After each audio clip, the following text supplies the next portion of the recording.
నమస్కారం. సుఖీభవకు స్వాగతం. ఈరోజు సుఖీభవలో బాప్టిజియాతో జ్వరం మాయం, ఎముక విరిగితే ఏం చేయాలి, లిక్విడ్ బయాప్సీ అంటే ఏంటి, గుండెకు యాంజియోప్లాస్టీ ఎప్పుడు, ఇంకా హెల్త్ టిప్. జ్వరం అనేది నిజానికి జబ్బు కాదు, మన ఒంట్లో తలెత్తిన అనారోగ్యం తాలూకు ఒక సంకేతం మాత్రమే. అయితే ఒక్కోసారి మన ఒంట్లో జ్వరం తీవ్రత ఉన్నట్టుండి ఒక్కసారిగా పెరిగిపోతూ ఉంటుంది. రోగి మాట్లాడలేని స్థితికి చేరి మగతలోకి జారిపోతూ ఉంటాడు. విషజ్వరాలు సోకినప్పుడు సాధారణంగా ఇలా జరుగుతూ ఉంటుంది. ఇలాంటప్పుడు జ్వరం తీవ్రంగా ఉండడంతో పాటు ఒళ్ళంతా నలగొట్టినట్లుగా నొప్పులు బాధిస్తూ ఉంటాయి. ఈ రకమైన బాధలకు హోమియో ఔషధం బాప్టిజియా బాగా పనిచేస్తుందని చెబుతారు నిపుణులు. విషజ్వరాలకు ప్రత్యేకించిన బాప్టిజియా ఔషధం గురించిన పూర్తి వివరాలను ఇప్పుడు తెలుసుకుందాం.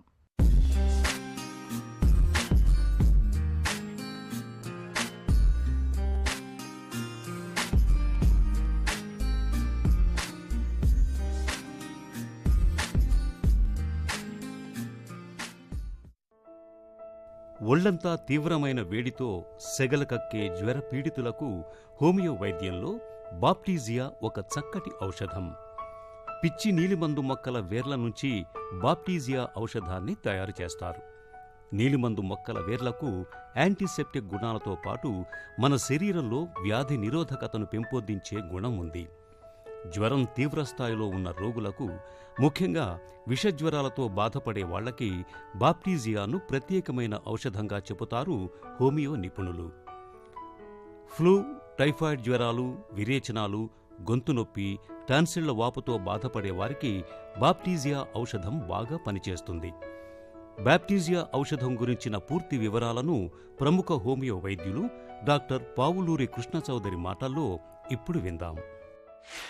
మనిషి అనగానే మనం ప్రాణం, మనస్సు, దేహం అన్నప్పుడు మనం ప్రాణాన్ని విడదీసి చూచినట్టు కనపడతా ఉంది. కానీ ప్రాణం దేహంలో ఒక భాగమే.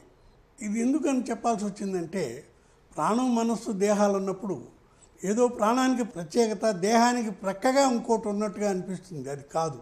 మనకి దేహం అనగానే వ్యవస్థలు, ముఖ్యమైనటువంటి వ్యవస్థలు 10 వ్యవస్థలు ఉన్నాయి.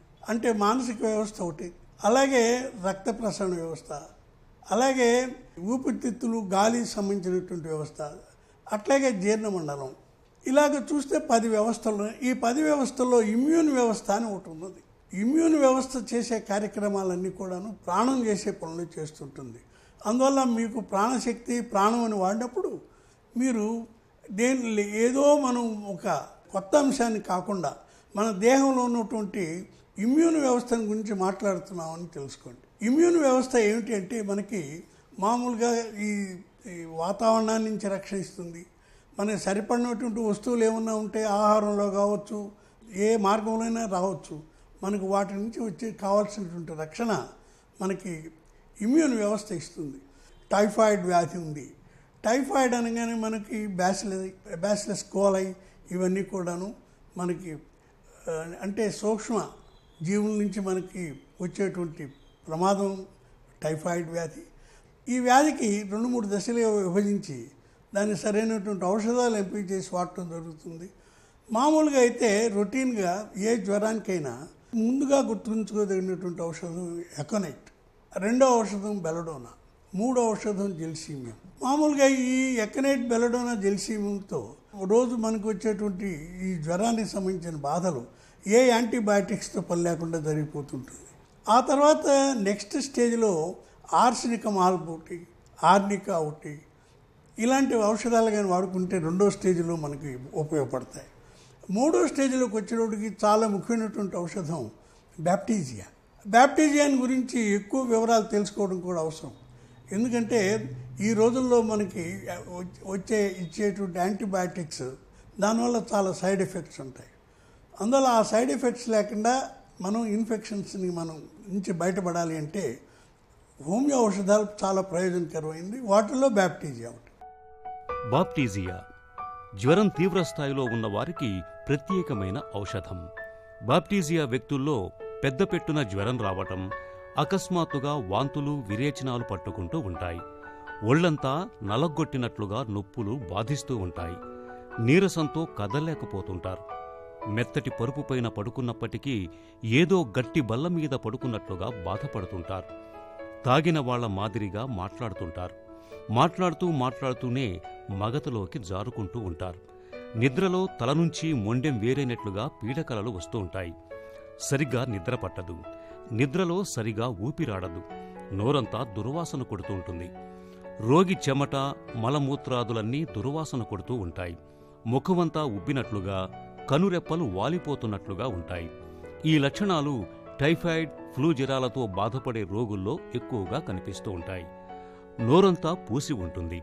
దీంతో ఆహారం సరిగ్గా మింగుడు పడక ఇబ్బంది పడుతూ ఉంటారు. ఈ బాధలకు బాప్టీజియా మిక్కిలి ప్రయోజనకారి. ఫ్లూ వ్యాధి వస్తే బ్యాప్టీజియా ఆలోచించవచ్చు. టైఫాయిడ్ వ్యాధికి బ్యాప్టీజియా ఆలోచించవచ్చు. డయేరియాకి బ్యాప్టీజియా ఆలోచించవచ్చు. అట్లాగే మనం ఎప్పుడైతే ఫ్లూ అన్నామో సోర్ త్రోటు, టాన్సిలైటిస్ కూడా బ్యాప్టీజియా చాలా ముఖ్యమైనటువంటి ఔషధం. ఈ జ్వరాల్లో ముఖ్యంగా వెరీ హై ఫీవర్, పెద్ద పెట్టున జ్వరం రావడం, అకస్మాత్తుగా జ్వరం రావడం, అది సెప్టిక్ ఫీవర్ అయి ఉంటాం. ఈ లక్షణాలు కానీ ఉంటే ముందుకు తప్పగా ఆలోచించదగినటువంటి ఔషధం బ్యాప్టీజియా. మనకి ఫ్లూ వ్యాధి ఉంది. ఫ్లూ వ్యాధి సాధారణంగా ఒళ్ళు నొప్పులు, జ్వరం, కళ్ళు మూతలు పడడం, మెదలకుండా పండుకోవటం ఈ లక్షణాలతో ఉంటుంది. అలా కాకుండా ఫ్లూ వ్యాధి గ్యాస్ట్రిక్ ఫ్లూ అని మనకి జీర్ణమండలంపై ఎక్కువ బాధలు కానీ ఉన్నట్టయితే గ్యాస్ట్రిక్ ఫ్లూకి బ్యాప్టీజియా చాలా ముఖ్యమైనటువంటి ఔషధం. ఈ బ్యాప్టీజియా మనం ఎంపిక చేసుకునేటప్పుడు కొన్ని లక్షణాలు కూడా మనం గుర్తించి వాడుకోవాల్సి ఉంటుంది. మామూలుగా బ్యాప్టీజియా రోగి ఏముంటాడంటే మెత్తడి పొరుపు మీద పండుకుని కూడాను ఏమిటి అంత రాయిలాగా ఉంది పొరుపు అంటుంటాడు. అటు మసలటం ఇటు మసలటం ఇట్లా చేస్తుంటాడు. తన చుట్టూ జరుగుతుంటే ఏ విషయాలు కూడాను పట్టనట్టుగా ప్రవర్తిస్తాడు, ఇండిఫరెంట్గా. ఎవరన్నా బాధపడుతున్నా కానీ ఏదన్నా జరుగుతున్నప్పుడు కూడాను నిర్లిప్తంగా కనపడతాడు, ఎపతి. తర్వాత ఎక్కువగా ఆ వ్యక్తికి విరోచనాలు అవుతుంటాయి. ఆ విరోచనాలు కంపు కొడుతుంటాయి. మానసికంగా చూస్తే బ్యాప్టీజియా రోగి కాళ్ళు చేతులు అన్నీ కూడా మొండె నుంచి విడిపోయి అన్నట్టుగా స్కాటర్డ్, బెడ్లో అటు ఇటు పడిపోయినట్టు అనిపిస్తుంటుంది. బెడ్ సోర్స్ ఎక్కువ రోజులు పండుకున్నందువల్ల పిర్రలకి, నడుంకి బెడ్ సోర్స్ వస్తాయి. అందువల్ల మనం డల్గా, డ్రౌజీగా, టాక్సిక్గా ఉన్నటువంటి రోగి, మామూలుగా మూత్రం పోస్తే వాసన, గాలి విడిచిపెడితే వాసన, మోషన్ అయితే వాసన, ఇట్లాంటి దుర్వాసనతో కూడినటువంటి ఉంటే బ్యాప్టీజియా వాడుకోవాల్సి ఉంటుంది. ఫుడ్ పాయిజనింగ్ ఒకటి, కలరా ఒకటి, డిసెంట్రీ ఒకటి, టైఫాయిడ్, వీటన్నిటిలో కూడాను ఆ రోగి లక్షణాలు కానీ గమనించి బ్యాప్టీజియా వాడుకుని యాంటీబయాటిక్స్తో పని లేకుండా చేసుకోవచ్చు. బాప్టీజియా విషజ్వరాలకు ఒక చక్కటి ఔషధం. జ్వరం తీవ్రంగా ఉండి ఒళ్లంతా కాలిపోతున్నట్లుగా ఉన్నప్పుడు బాప్టీజియాను ఎంపిక చేసి వాడుకుంటే జ్వరం తీవ్రత వేగంగా తగ్గుముఖం పడుతుంది. సన్నిపాత జ్వరానికి, గర్భస్రావం తర్వాత వచ్చే జ్వరానికి బాప్టీజియాను తప్పనిసరిగా ఎంపిక చేసి వాడుకోవాలి. జ్వరం తీవ్రంగా ఉండటంతో పాటు మానసికంగా కలవరం, తీవ్రమైన దిగ్భ్రాంతికి గురైనప్పుడు, ద్రవాహారాలను సైతం తీసుకోలేనప్పుడు తప్పనిసరిగా బాప్టీజియాని తీసుకోవాలి. ఫ్లూ, టైఫాయిడ్ జ్వరాలు, వాంతులు, విరేచనాలు, గొంతు నొప్పి, టాన్సిళ్ల వాపు వంటి సమస్యలకు బాప్టీజియాను ఎంపిక చేసి వాడుకుంటే బాధలు త్వరగా తగ్గుముఖం పడతాయి. ఎముక విరిగినప్పుడు, ఫ్రాక్చర్లైనప్పుడు మనలో చాలామందికి ఏం చేయాలో తోచదు, గందరగోళానికి గురవుతూ ఉంటారు. ఎముకలు అతుక్కునేందుకంటూ మందులు, మాకులు, ఆకుపసర్లు, నాటుకట్లు కట్టించుకోవడానికి మొగ్గు చూపుతూ ఉంటారు. అలా చేయడం మంచిది కాదు. వాటి వల్ల ఎముక సరిగ్గా అతుక్కోకపోగా లేనిపోని సమస్యలు వచ్చి పడుతూ ఉంటాయి. నిజానికి ఎముక విరిగినప్పుడు ప్రథమ చికిత్సగా వెంటనే కొన్ని ప్రత్యేక జాగ్రత్తలు తీసుకుంటే మంచి ఫలితం ఉంటుంది. ఎముక విరిగినప్పుడు, ఫ్రాక్చర్లు అయినప్పుడు వెంటనే ఏం చేయాలో, ఏం చేయకూడదో ఇప్పుడు తెలుసుకుందాం.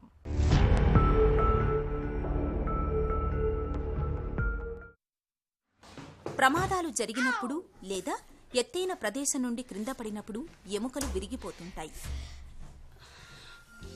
ఎక్కువగా చేతులు, కాళ్ల ఎముకలు ఇలా విరుగుతుంటాయి.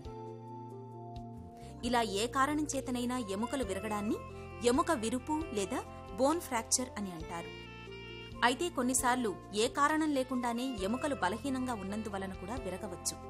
ఇలా ఎముకలు ఫ్రాక్చర్లు అయిన సందర్భాలలో మనలో చాలా మంది బాధితుల్ని ఎలా పడితే అలా ఆస్పత్రికి తరలిస్తుంటారు. అలా చేయడం వల్ల ఎముకల్లో ఫ్రాక్చర్లు మరింతగా పెరిగే ప్రమాదం ఉంది. ఎముకలు విరిగినప్పుడు ముందుగా దెబ్బ తగిలిన చోట రక్తస్రావం అవుతున్నట్లయితే గాయాన్ని శుభ్రపరిచి రక్తస్రావాన్ని అరికట్టాలి. దెబ్బ తగిలిన భాగానికి విరిగిన ఎముక కదలకుండా కర్రబద్దలతో ఆధారం కల్పించాలి.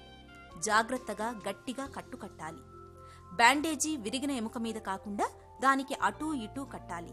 అయితే రక్త ప్రసరణ ఆగిపోయేంత గట్టిగా కట్టకూడదు.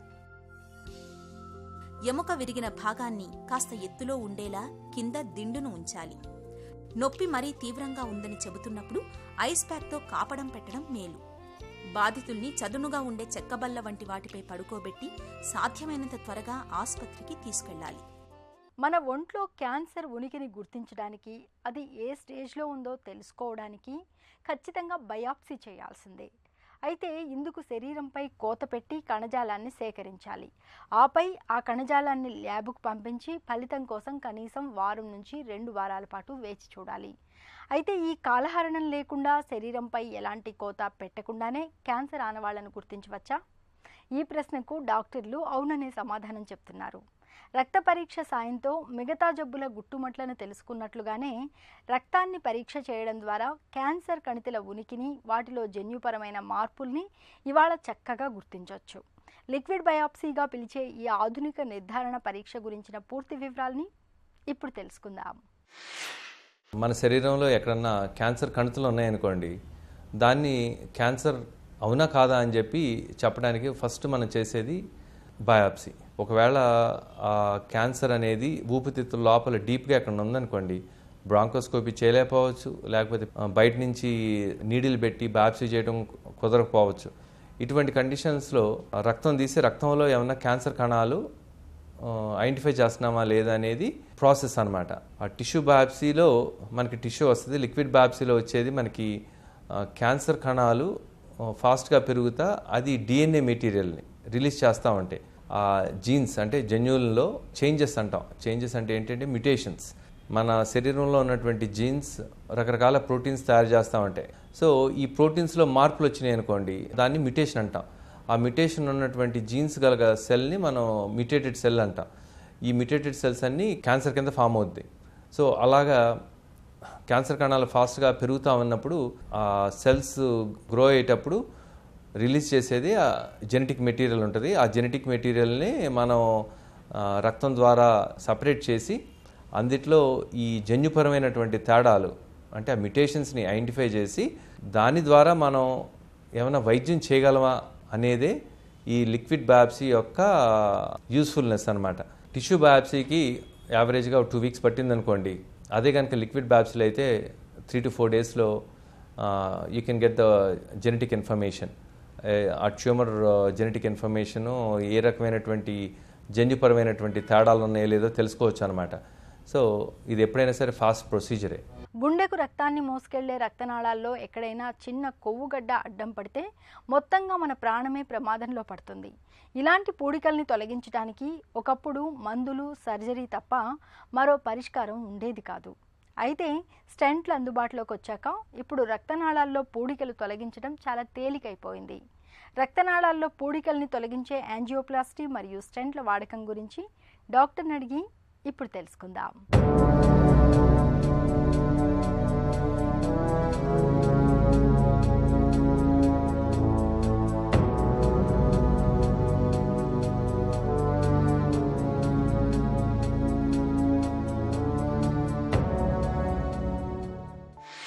యాంజియోప్లాస్టీ అంటే ఏంటి?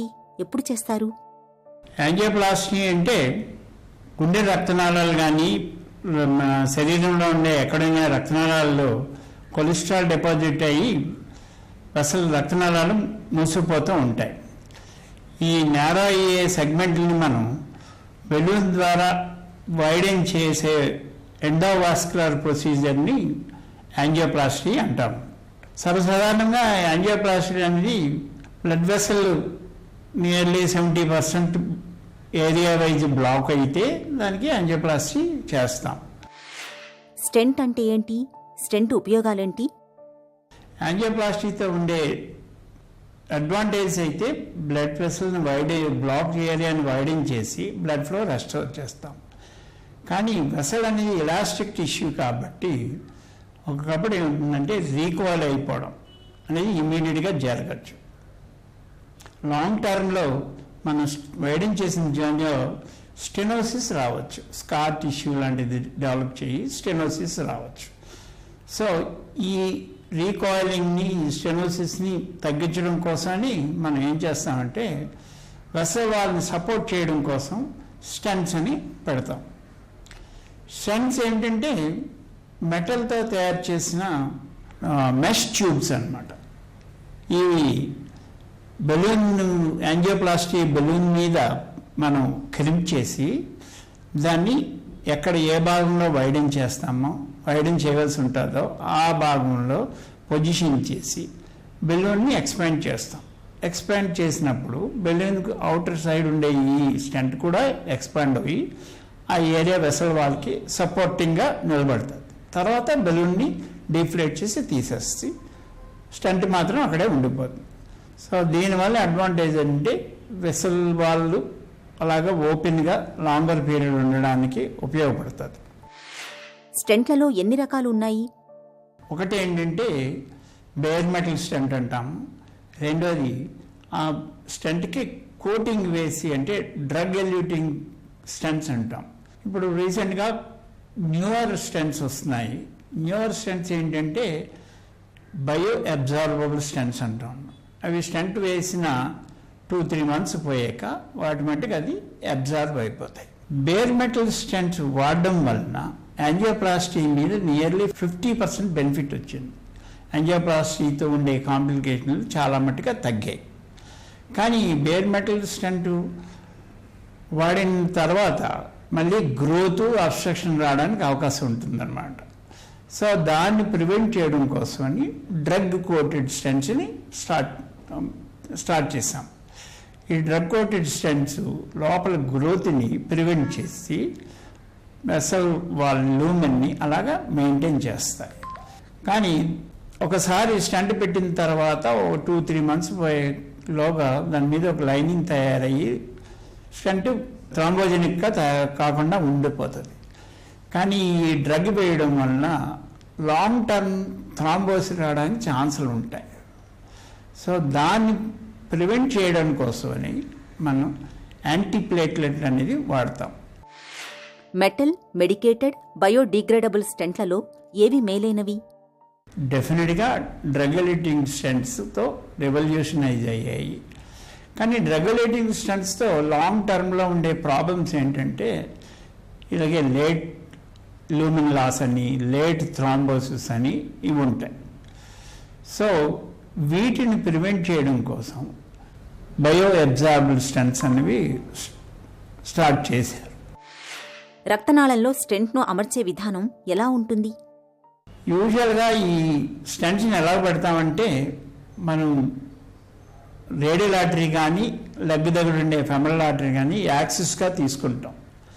దాంతో యాక్సిస్ తీసుకొని వాస్కులర్ యాక్సిస్ తీసుకొని వాటి ద్వారా లాంగ్ ట్యూబ్ క్యాథెటర్ అంటాం, గైడింగ్ క్యాథెటర్ అంటాం. గైడింగ్ క్యాథెటర్ని ఏ వెసల్కి మనం స్టెంట్ చేయాలనేది ఆ వెసల్కి సెలెక్ట్గా క్యాన్యులేట్ చేసి ఆ వెసల్ ఈ గైడింగ్ క్యాథెటర్ ద్వారా ఒక గైడ్ వైర్ని అడ్వాన్స్ చేసి ఎక్కడ బ్లాక్ ఉంటుందో ఆ బ్లాక్ని దాటి వెళ్తాం. ఈ గైడ్ వైర్ మీద బెలూన్ అన్నదాన్ని అడ్వాన్స్ చేసి ఎక్కడ బ్లాక్ ఉన్నదో అక్కడ పొజిషన్ చేసి బెలూన్ని ఇన్ఫ్లేట్ చేస్తాం. ఇన్ఫ్లేట్ చేస్తే వైడెన్ అవుతుంది. వెసల్ వాల్ వైడెన్, బ్లాక్ తగ్గి వైడెన్ అవుతుంది. అదే ప్లేస్లో ఈ బెలూన్ని తీసేసి స్టంట్ క్రింపుడు బెలూన్ అదే పొజిషన్లో పెట్టి ఎక్స్పాండ్ చేసి స్టంట్ని అక్కడ వదిలేసి బెలూన్ని, వైర్ని తీసేసి బ్లడ్ ఫ్లోని రెస్టోర్ చేస్తాం. స్టెంట్లతో దుష్ఫలితాలు ఏమైనా ఉంటాయా? స్టెంట్స్లో కూడా కొన్ని కాంప్లికేషన్లు ఉండొచ్చు. యూజువల్గా ఇమీడియట్ కాంప్లికేషన్ అంటే స్టెంట్స్లో ఎక్యూట్ స్టెంట్స్ థ్రాంబోసిస్ అని, సబ్ ఎక్యూట్ థ్రాంబోసిస్ అని రావచ్చు. ప్రజెంట్గా మనం ఉపయోగించే యాంటీ ప్లేట్లెట్లు, బ్లడ్ థిన్నర్స్ వలన వీటి కాంప్లికేషన్ రేటు బాగా తగ్గిపోయింది. లేట్ కాంప్లికేషన్ ఏంటంటే స్టెంట్లో రీస్టెనోసిస్ రావడం. ప్రజెంట్ జనరేషన్ డ్రగ్ ఎల్యూటింగ్ స్టెంట్స్తో దీని రేట్ కూడా బాగా తగ్గిపోయింది. ఇప్పుడు లెస్ దెన్ 5% ఇన్సిడెన్స్ రేటు ఉంటుంది. రీస్టెనోసిస్ రేట్ లెస్ దెన్ 5% ఈ ప్రజెంట్ జనరేషన్ డ్రగ్ ఎల్యూటింగ్ స్టెంట్స్తో ఉంటుంది. స్టెంట్ వేయించుకున్న తర్వాత ప్రత్యేకంగా జాగ్రత్తలు తీసుకోవాలా? స్టెంట్స్ వాడిన తర్వాత యాంటీప్లేట్లెట్స్ అనేది నియమం తప్పకుండా వాడాలి. రెండోది ఏంటంటే మన యొక్క లైఫ్ స్టైల్ మాడిఫికేషన్ అనేది చేసుకోవాలి. కొలెస్ట్రాల్ మెయింటైన్ లిమిట్స్ని తగ్గించుకోవడం. రెండోది ఏంటంటే డయాబెటీస్ ఉన్న వాళ్ళు డయాబెటీస్ని స్ట్రిక్ట్గా కంట్రోల్ చేసుకోవాలి. బ్లడ్ ప్రెషర్ ఉంటే బ్లడ్ ప్రెషర్ని కూడా గైడ్ లైన్స్ ప్రకారం నార్మల్ లెవెల్కి తీసుకొచ్చి మెయింటైన్ చేయడం అనేది చాలా ఇంపార్టెంట్. ఇవి కాకుండా రెగ్యులర్గా వ్యాయామం చేయడం అనేది చాలా ఇంపార్టెంట్. వ్యాయామం చేయడం వలన బ్లడ్ ప్రెషర్ తగ్గుతుంది, డయాబెటీస్ లెవెల్ కూడా బాగా తగ్గుతుంది. రక్తనాళాల్లో బ్లాకులకు ఇవాళ స్టంట్లు అనేవి చక్కటి పరిష్కారం. సర్జరీ చేయాల్సిన అవసరం లేకుండా కేవలం యాంజియోప్లాస్టీ సాయంతో స్టెంట్లను అమర్చడం ద్వారా చాలా వరకు రక్తనాళాల్లో పూడికల్ని తొలగించుకోవచ్చు. చిన్న చిట్కా మీకోసం. జలుబు బాధలు ఎంతకీ తగ్గకుండా వేధిస్తున్నప్పుడు 2 కప్పుల నీటిలో కొద్దిగా అల్లం ముక్క, కొంచెం దాల్చిన చెక్కను వేసి బాగా మరిగించండి. ఆపై ఆ నీటిని చల్లార్చి కొద్దిగా తేనెని కలుపుకొని తాగండి. జలుబు బాధల నుంచి మంచి ఉపశమనం లభిస్తుంది. సుఖీభవ కార్యక్రమానికి సంబంధించిన మీ విలువైన సూచనలు, సలహాలను వెంటనే మాకు రాయండి. మా చిరునామా Sukhibhava, ETV, Ramoji film city, Hyderabad 501512 లేదా sukhibhava@etv.co.in కు ఈమెయిల్ చేయండి.